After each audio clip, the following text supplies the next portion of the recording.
Hi, it's Jason with Elevate Chiropractic and Rehab, and this is Clint, and we're going to go over the Dowel assisted hinge today. So Clint's going to be doing the hinge for us. First, I want you to take the dowel, and you're going to grab it slightly wider than shoulder. Your stance is going to be slightly wider than shoulder as well. So Clint's stance is roughly wider than shoulder. Your feet should be about straight, facing straight ahead. They could be a little bit externally rotated. Whatever is more comfortable for you, it's not that important. So you're going to start by putting the dowel into the legs. You use your tricep muscles and your lat muscles. You're pulling your shoulders down away from your ears, and you're putting pressure into your legs. You're going to use that pressure that you're creating with the upper body to help support the back as you hinge over. Now, Clint's going to hinge towards the floor, running the dowel down the thighs. Again, maintaining that constant pressure all the way till the dowel goes over the kneecap and on the underside of the knee. At this point, he's going to focus on making sure he's got proper spinal alignment. So a long spine without too much spinal extension and no collapse in the spinal flexion. Clint, why don't you show him what spinal flexion looks like? So see that? Oftentimes we'll get a collapse here or even up into the thoracic. But what we want to do is maintain this nice long spine. Notice how his gaze is shifted with his upper body, and he's looking down at the floor versus looking up at the horizon. This is a super common thing that I see that I want to get rid of. So we keep that nice and neutral there.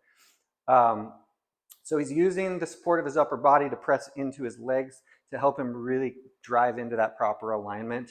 Number two, I want to make sure his knees are pulling back over his heels. Now, what is the opposite of this that's very common is the knees come forward over the toes. That's much more like a squat. We're not doing a squat here, we're doing a hinge. So the knees are pulling back. When you do that, you'll feel a lot of tension into the lower hamstrings, all the way up the posterior chain into the low back. This is what we're going for.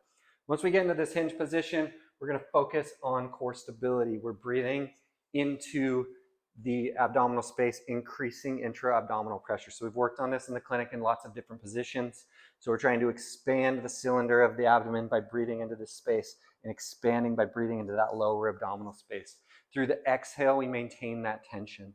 So he should be really stable right now. If I try to move him around, he's not letting me because he's got tension throughout his whole body, especially through that abdominal area.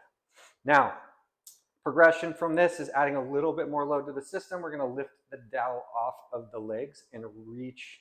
We can go what's comfortable with the shoulders. So if you're starting to feel tension in the shoulders, and that's as far as you need to go. If you want to drive it a little further and you've got the shoulder mobility for it, here's totally fine. We want to work on keeping this in alignment, maintaining tension through here, and not losing the position of the knee over the heel. When we add this additional load here, it allows us some counterbalance to actually sit a little bit deeper into that, like driving that tailbone backwards that way. When that happens, you'll feel an increase in tension through this whole area.